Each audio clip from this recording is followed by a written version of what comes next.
Welcome everyone to the Brass Summer 2023 Online Symposium. I am Angel Truesdale, Chair of the Business Reference and Academics Library Committee, about to change for Brass, and the Chair of the Symposia Subcommittee. Thank you to our subcommittee, Christy Cunningham, Brian Garrison, and Christine Pollock. All sessions will be recorded and sent out to those who have registered. Please mute your audio and video as we get started. Thank you for spending time with Brass and our presenters today. Now I would like to turn it over to my colleague, Christy, to get us started. Okay, sorry to jump the gun there. So I'm Christy Cunningham, and my fellow Brass Symposium committee members and myself are super excited that we had such good proposals that we're able to have a summer symposium. So thank you to all our presenters today for patiently waiting to impart your knowledge upon us, because yeah, we had great things, but didn't have enough time earlier in the year. A little housekeeping, as Angel mentioned, we are recording the sessions. We will distribute the recordings and other materials provided by our speakers later. During the sessions, feel free to put questions in the chat, and some may open it up for the microphone at the end. But during the session, if you have a burning question, go ahead and put it in the chat, and we'll all watch for those and try to make sure they're answered. So without further ado, our first session is titled Reimagining Business Reference, a New Approach in MLIS Programs, presented by Amanda Pirog and Jason Sokoloff. I hope I didn't butcher those names. You got it right. You did great. Thanks, Christy. And hi, everybody. It's so great to see you. Give me 1 second here, and I'm going to share our presentation and we'll get started.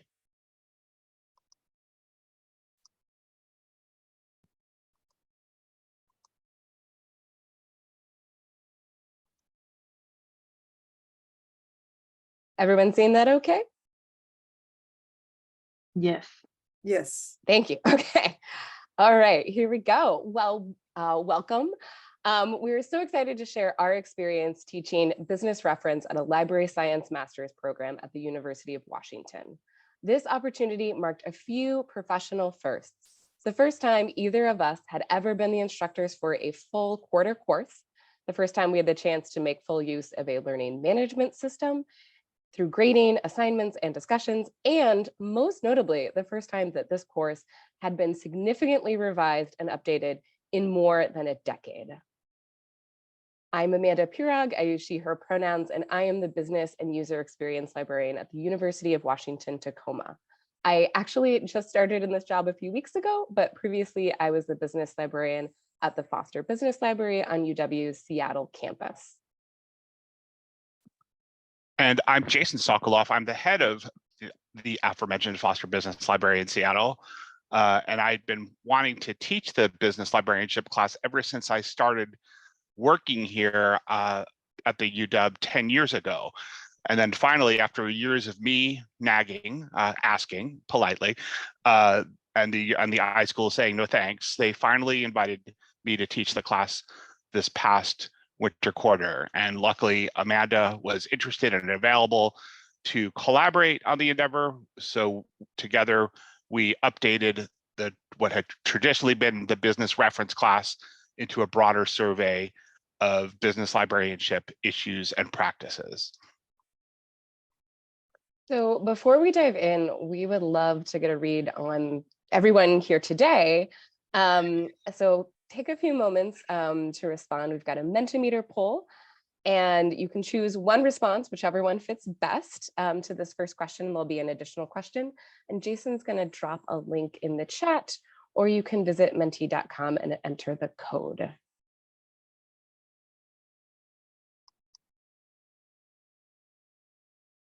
Oh, okay.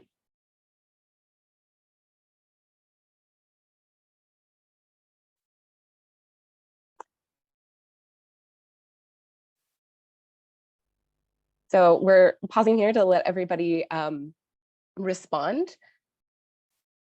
And it looks like you all got, everyone here knows how to use Mentimeter. That's awesome. And you can see the results coming in live.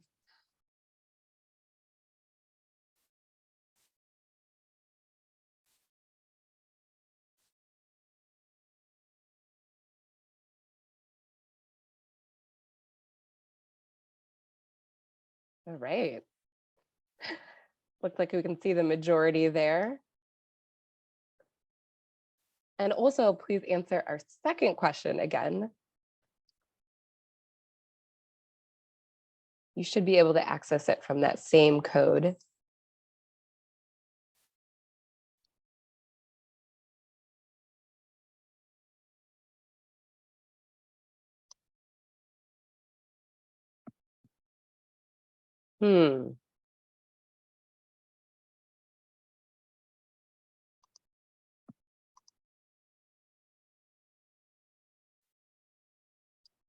Well, Jason, should we?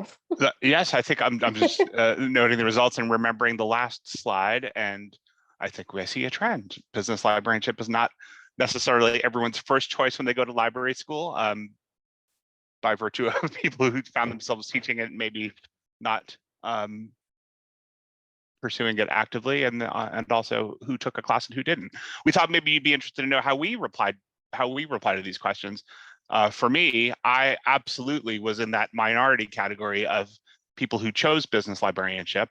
I enrolled in library school at the University of North Carolina at Chapel Hill. This is a million years ago, but I had some previous professional business information experience. And I also took the business reference class in my last semester before graduation. And even though I had some of that previous experience, I found it really useful. So I guess I am in the majority. I attended Simmons University in Boston, and I actually started out as intending to be a children's librarian. And so I didn't even think of taking a business reference class, and it was just not something I even looked for in the course catalog to see if it was offered. So business librarianship definitely chose me, and I didn't have any experience in business reference. Okay, so back to our class. We were given a fair amount of latitude to redesign the course, but there were a few norms and non-negotiables that we had to navigate. First, the course name, Business Information Resources, was apparently set in stone. Something about the amount of lead time necessary to change the course catalog, I think. But while we would have preferred to change the title of the course to something like Business Librarianship, our more considerable challenge was to design a class that offered more than the business reference class that had been stuck in the past. Based on what we had learned informally from iSchool grad students who worked in our library, the class had a reputation for being less than engaging. The online asynchronous format was also not our choice, with the iSchool increasingly catering to remote students. Considering a change to an in-person or to something synchronous online would have required a process well beyond just flipping a switch. Also not up to us was the fact that our elective course involved no prerequisites. We would have preferred that students had completed some foundational coursework in user services or collection development, but we rolled with it. And lastly, student registration was a bit of a nail biter. We knew that classes had been canceled previously due to low enrollment, but we wound up with 10 students, which was apparently enough to proceed.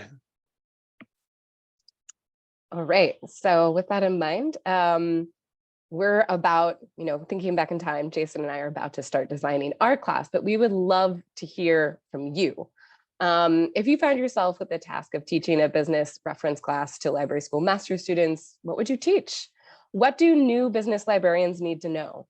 What did you learn in library school that you would apply professionally today? Or also, what have you learned on the job? Especially those of us that didn't choose business librarianship, what have you learned on the job that you would include in a business reference class? So please answer the poll again. You can use that same link, and you can answer as many times as you'd like. So feel free to enter more than one response.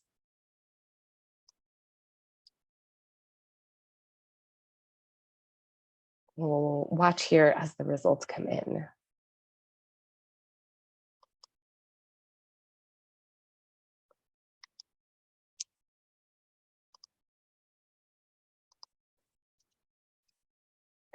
Networking, I love that that's all in caps, absolutely.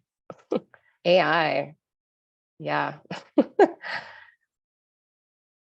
I think we were planning our class even before like ChatGPT became such a big thing. So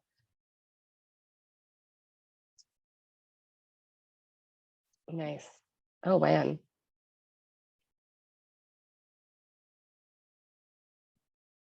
Intercultural communication, cool.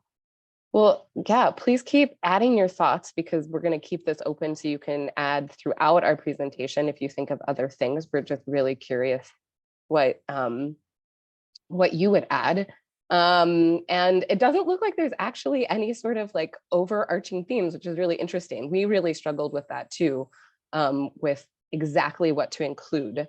And we ended up deciding on a series of course modules or topics, focusing each module or topic within a week. And we picked things trying to focus on business sources, business researchers, and business librarian professional practices as sort of our large buckets. So on this screen, you can see the actual weeks. Outlined here are the modules. Our initial users and questions and information landscape modules basically condense the entire previous course into a 3-week span, covering an introduction to business researchers and their interests, and a survey of company, industry, and market research sources. In our DEI module, we presented students with sort of a look at the history of business, diversity, equity, and inclusion practices and frameworks. In our collection development module, we pose the unique considerations of acquiring and licensing business content and working with commercial vendors. And in the instruction module, we cast a wide net across various types of user outreach and engagement, from academic library classroom sessions to public library events and workshops targeting the small business community. Something of a subset of our earlier information landscape sessions, our module on data and GIS provided a glimpse into business applications of these specialized formats. And last, we wrapped up with a review of trends, job opportunities, and professional organizations for corporate, academic, and public business librarians. So all of this planning produced a curricular mix of lectures, assignments, readings, and discussions. So our lectures were an overview of the week's topic with key takeaways, personal or news-related anecdotes, and reminders of how lecture content intersected with the readings, discussions, and assignments. We kept these video lectures short. They're about 10 to 15 minutes, and we used a pretty traditional format. It was just us talking with slides, and there wasn't a lot of interaction with the students, with the instructor. Oh, go ahead, Jason. Thanks. I'll give you a break. So our assignments and projects, we designed these as simulated real-world professional tasks or hands-on opportunities with select databases. So in the cancel a database assignment, students were asked to evaluate and prioritize several market research databases for cancellation. Sound familiar? Or continuation in the face of budget cuts. The create a finding aid assignment had students developing annotated reference lists to guide users through their chosen business topics. In the make a map assignment, students used Simply Analytics or Policy Map or Social Explorer to illustrate a business location opportunity. And lastly, our more in-depth projects had students working in groups to develop and present research briefings on designated business topics. So compiling course readings was perhaps one of the most fun and challenging aspects for us as instructors. Our readings were a mix of scholarly articles, news articles, research reports, podcasts, videos, and blog posts. While we knew what some of our readings would be early in our planning process, such as select chapters from foundational business information resource texts, some of the ones that Jason had actually covered in his class that he took in his library science program. Others, we really struggled to find the news articles and podcasts that were both accessible, current, and not too tangential or biased. We ended up pairing a lot of our readings to solve this problem. For example, in the DEI module on the business community, We took things like reports from McKinsey Consulting that were somewhat self-congratulatory about the state of diversity in corporate America. And we paired those with opinion articles from BIPOC authors that criticize performative numbers-based approaches to diversity. And going a little bit further, the discussion boards often included reflecting on the week's readings, and our assignments also used examples and concepts that came from the readings.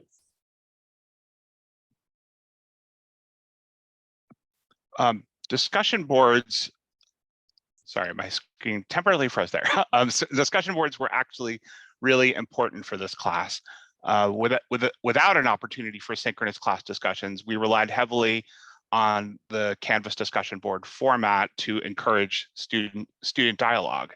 Our discussion prompts included, as Amanda just described, reflections on readings, evaluation of market research and company and industry databases, student reflections on class assignments, and a place to capture questions and comments connected with guest presenters. We encouraged this discussion through grading. Discussions accounted for 20% of the final grade, and through clear expectations of discussion format and tone, as you see listed in the second column here. So, and as co-instructors, all of this work, all these different pieces we've been talking about, we tried to split up the work as evenly as possible. So one way we did this was we alternated weeks, taking the lead for course modules. And being the lead included creating the lectures, both slide decks and recording videos, and posting that content in Canvas. So everything from the readings and discussions to the announcements for the week. This also included like posting the content, reviewing and editing lecture captions before posting, because this was all online and needed to be accessible for our students. For the majority of grading, we would actually grade assignments separately and then compare our assessments before submitting final grades for students. And then in addition to trying to divide the work, one of the great things about being able to co-teach with a colleague that you work with on a regular basis is we knew each other's schedules and we were able to be flexible and supportive as needed. When one of us was really busy with other work in our day jobs as librarians, the other could jump in, help answer student questions or caption videos or whatever needed to be done at the time. Now, this may sound cliche, but we definitely learned at least as much as we taught in this class. We'll wrap up here with some reflections on the challenges and opportunities that surfaced with the online asynchronous class format, and some observations about the gap between our perspectives as working professionals and grad school students who seem to get younger while we stay the same. All right, so starting with the online asynchronous format, the challenges around that. Despite the fact that we've been working online in an asynchronous formats ourselves for a long time, there's definitely stuff we struggled with. First, it was really hard to build community and connection through asynchronous methods.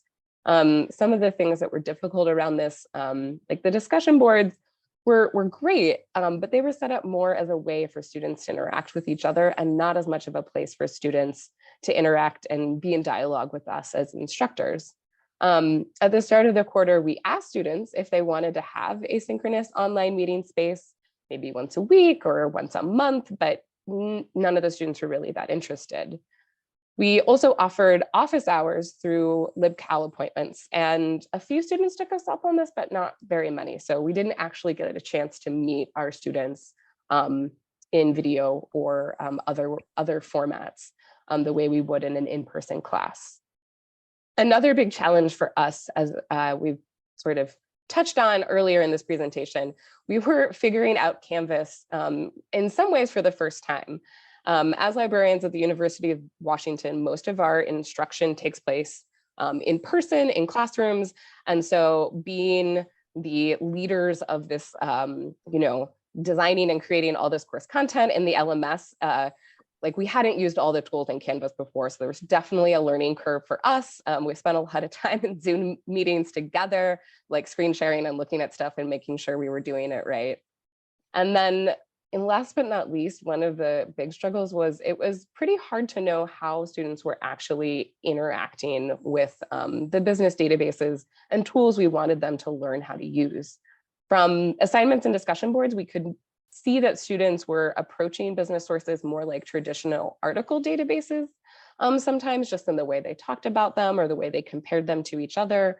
But there were other issues because, as many of you know, there are a lot of like levels of access or like steps you need to access a business database that can be more complicated than other things. And since our students were all working in different time zones, with different work setups, it was really hard to know what problems they might be encountering, like whether they were using the VPN incorrectly to access something or just some other way of the content appearing. So that observing student engagement and comprehension was really hard.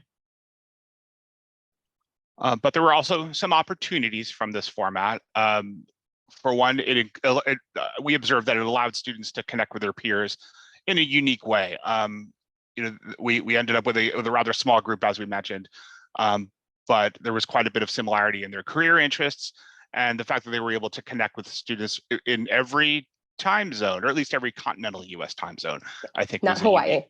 Not Hawaii, right.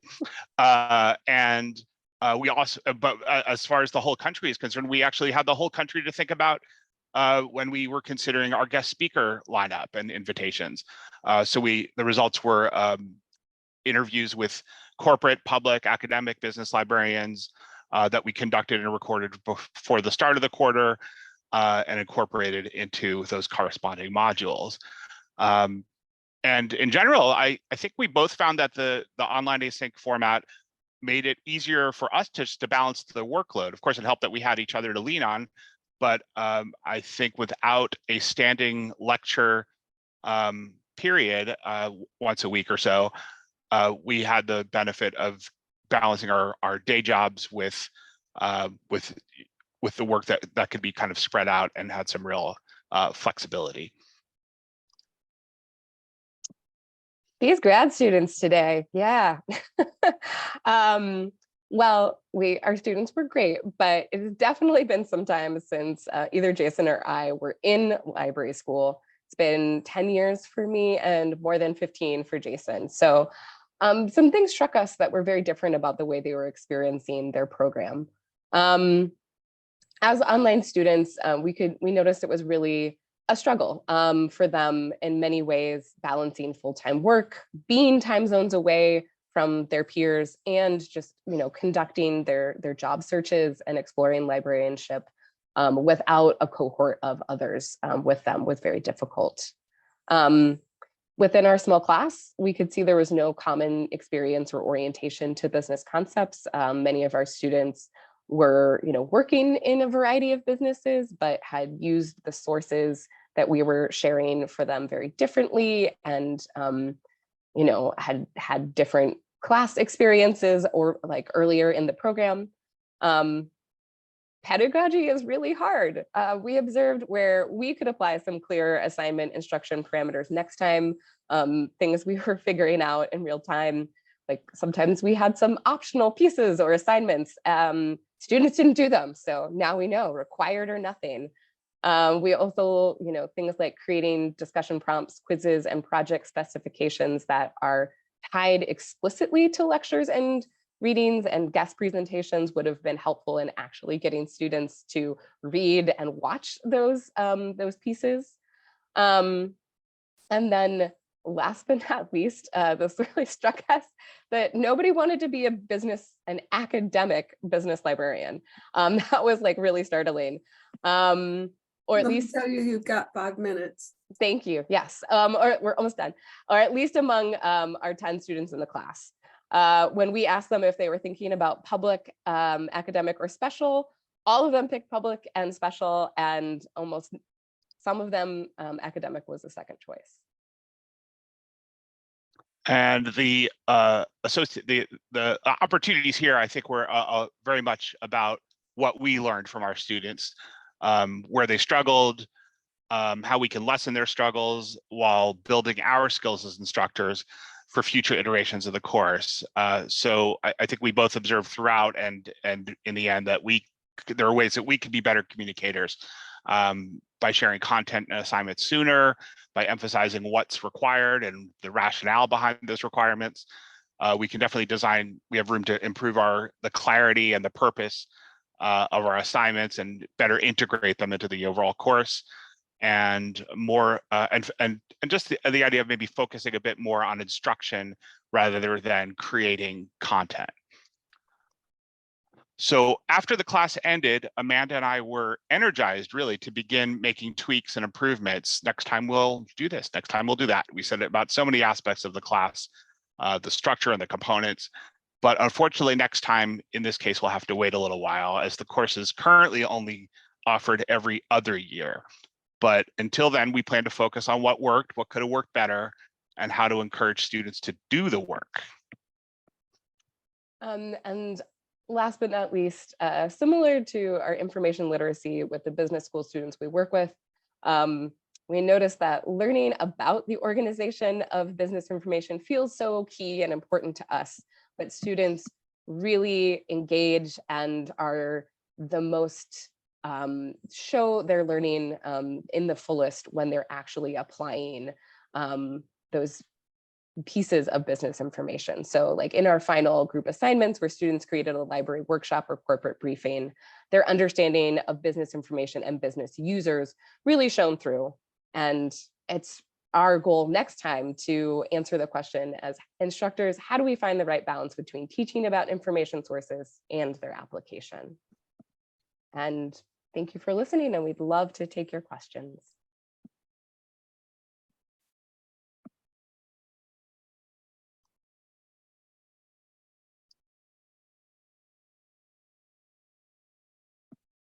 Thank you all. That was great. I'll call again for questions because I put a lot out there. Do you think that they were not aware of business librarians in academic settings?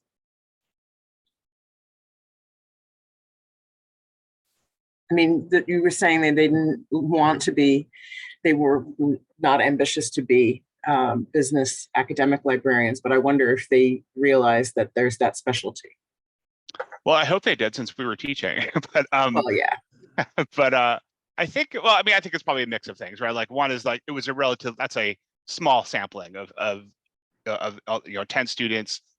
Also the fact that I don't know how, I don't know what the trend is for library school programs outside of the UW, but it's very much like, I think there's a tendency to, in the iSchool here to focus a little less on those kind of traditional librarian paths. There's a lot more emphasis on the I than on the L and the ILS, right? So I think so we probably saw a mix of that. And then just for the people who did express an interest in business specific, I think it was only 10 people.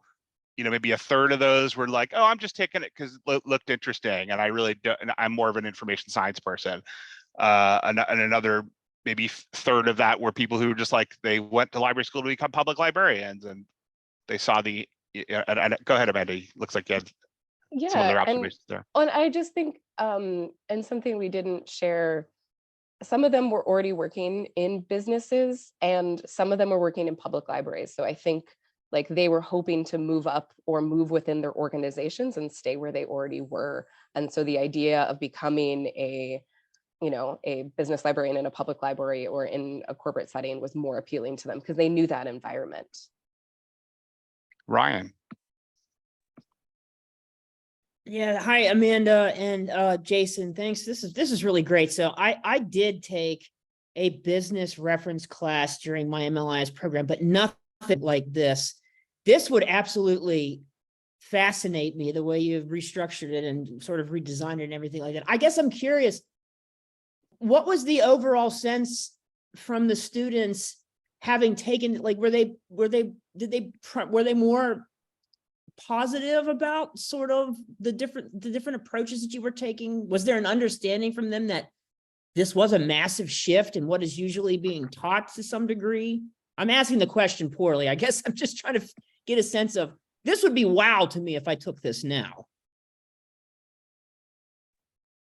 That's a great question, and my guess is no, because they had no idea what the class would have been like. And I think there was such a, also with the pandemic, there was such a disruption of like some of those, like the stories that get passed on in any sort of graduate program, like that communication I think dropped off. So like previous cohorts weren't maybe necessarily talking to each other in the same way, and maybe we missed something. I definitely know there are like one of the other iSchool instructors told us that like the students will create a Discord about your class and you won't see it, and don't worry, they're talking about you, but just don't think about it. So like maybe they had some information from previous courses, but my guess is not. Yeah, right. I mean, remember like what we said about the class only being taught every 2 years. So even if there had been some word of mouth, it would have been pretty minimal about what the class used to look like. I will say, just connected, I think, with your question, we did have the chance, even though we couldn't change the name and we could, change some of the things like the prerequisites, like I mentioned, we did have total freedom to write the course abstract and to write how it was going to appear in the catalog. So I think that was, that was, I think, the most we had to gain any traction with setting some expectations. So even though we didn't do any comparison to the previous iteration of the class, I think hopefully some of that helped to make it appealing for at least the small group.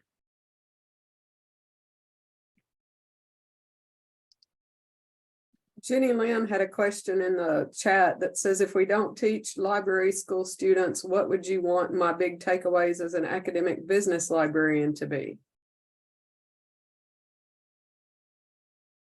Like from this presentation, right? Like I find it interesting, but a lot of it isn't super applicable for me based on what I'm doing, because I'm not designing classes. I mean, I'm lucky if I get more than what I call instruction light. So I just wondered, based on going through all this, for someone like me, what would you want me to take away from your presentation?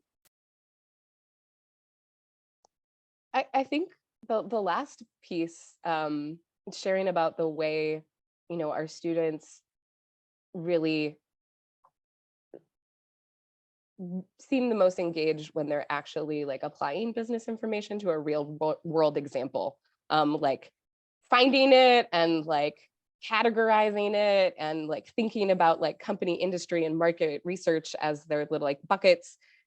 They weren't like that excited about that, but when they were suddenly given this, like you need to give a presentation about food trucks to your local public library and how to fund and start your own food truck, they were like, oh my gosh, yes.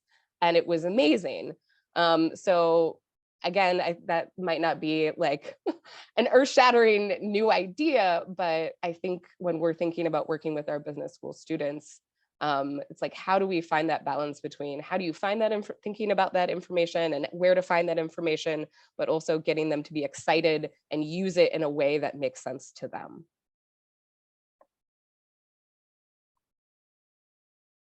Yeah, I was just puzzling on that question, because if you're not, did you say you're not really doing too much instruction already, or you're just doing minimal instruction? Very hard. Like I have decided to classify my classes as instruction and instruction light. So instruction is what, most of the help you get out there is about. And instruction light is like, like they just want you to come in and do amazing things in 10 minutes that students are going to remember. And you're like, yeah, like, like that's not very realistic. But this kind of interesting what Amanda said, because I just redesigned my lib guides from the person I inherited them from. They were a mess, text heavy, just, yeah. And I actually broke them down to the core 4 as opposed to accounting, marketing, management, whatever, because they kept having the same type of information on them. And so it's funny that you're like, that's not even the best way to do it. And that's literally what I just spent the summer doing. Well, I think another piece though is that we learned so much, and I think we're going to know more the next time, but we won't, like, a lot of the real information will come from when we can compare what we taught this last quarter to a future quarter. I got a direct message, so it's not in the chat for everybody, about asking, and Kimberly, maybe you could clarify it either in chat or if you want to come on audio, but you asked, was there an evaluative piece to the activity and the sources? And then I'm not sure what you meant by your Easter egg follow-up question.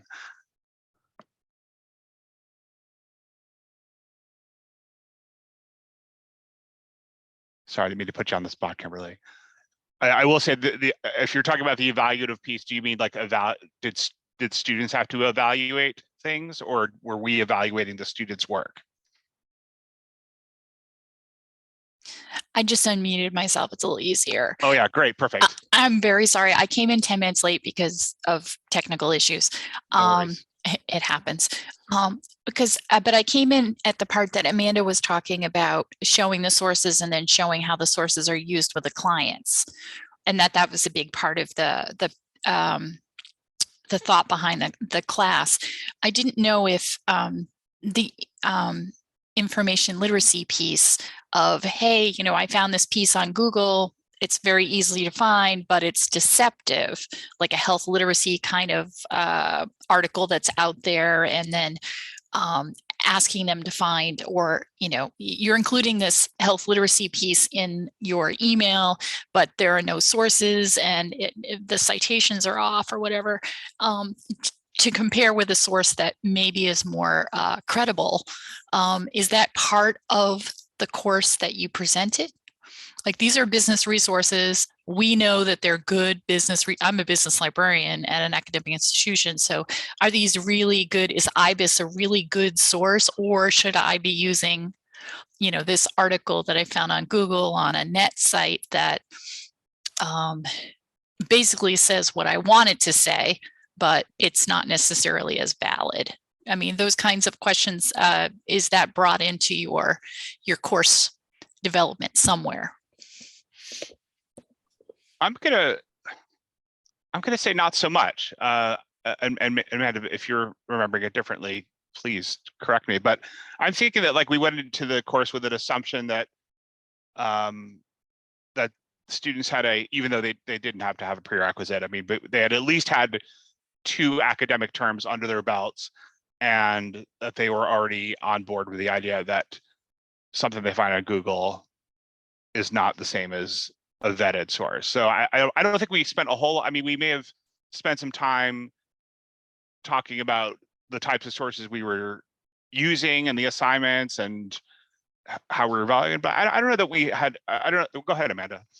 I think one unique thing we did, and I'm not sure the students engaged in this, is we talked about how the business sources that students have access to are created. So we did an interview with one of the reps at Mintel, who talked about how, like, they gather the data and how they work with libraries. And so there was, like, some perspective in, you know, why, like, the type of content that you can get through specialized business databases is more legitimate. Like learning about those methods, which you can't verify in a Google source. But again, that was more of like an additional piece. And I'm not sure all the students watched that video, or like, and we weren't like making that like one module or like focus of our teaching. So. Okay, no, I really appreciate you having this conversation and dialogue, because a big part of our curriculum at Bentley is on business information literacy, and it's something that's very at the front of what we're looking at. And even things like Statista, which I love as a business source, sometimes you can't find out where their source is coming from, and just that absence of not knowing it is huge. So having a Mintel rep coming in and explaining where their sources are coming from and what their source methodology is fantastic. That's good to hear. Thank you.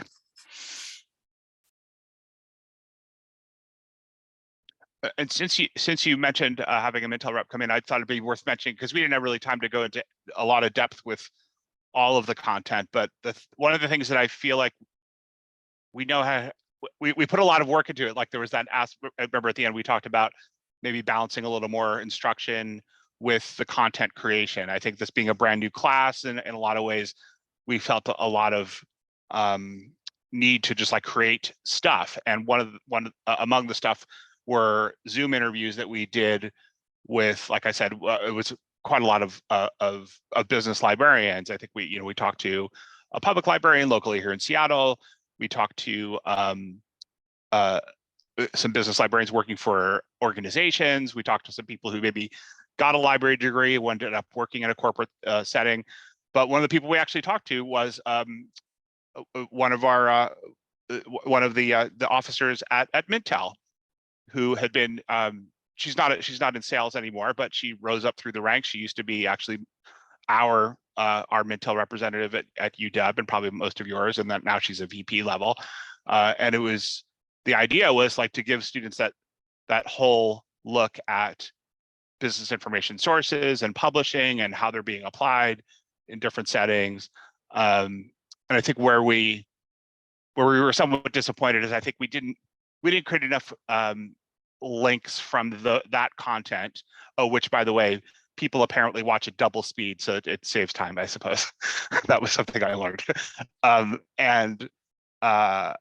And I think we could do more to like integrate questions or points where things that we can evaluate and grade, as opposed to I think we saw that we were able to, with Canvas, you can track and see what people are reading and how much they're watching. And a lot of those videos, it felt like that people didn't watch it; they just kind of skipped it. Which I get it. I even though grad school was a long time ago for me, I definitely skimmed. I definitely tried to save time sometimes by opting out. So I think by not just saying it's required but also saying but by firmly connecting like something that they're being evaluated on, it will help to not us waste effort on all that content creation.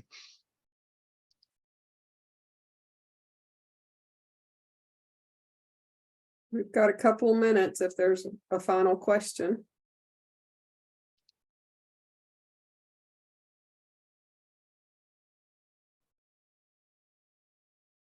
Well, I'll just say I'm really excited to look at the responses you submitted through Mentimeter in more detail. And there's some great ideas and things popping up in the chat. And I'm actually right now just like, oh man, Jason, we need to meet. Like think about like all the things you've shared with us and how we can apply some of that. So thank you. And you can always what grades to make that. I'm not sure if that's a. I don't even know what you mean. Yeah. By what grades did we give out? Do you want to come on audio to clarify?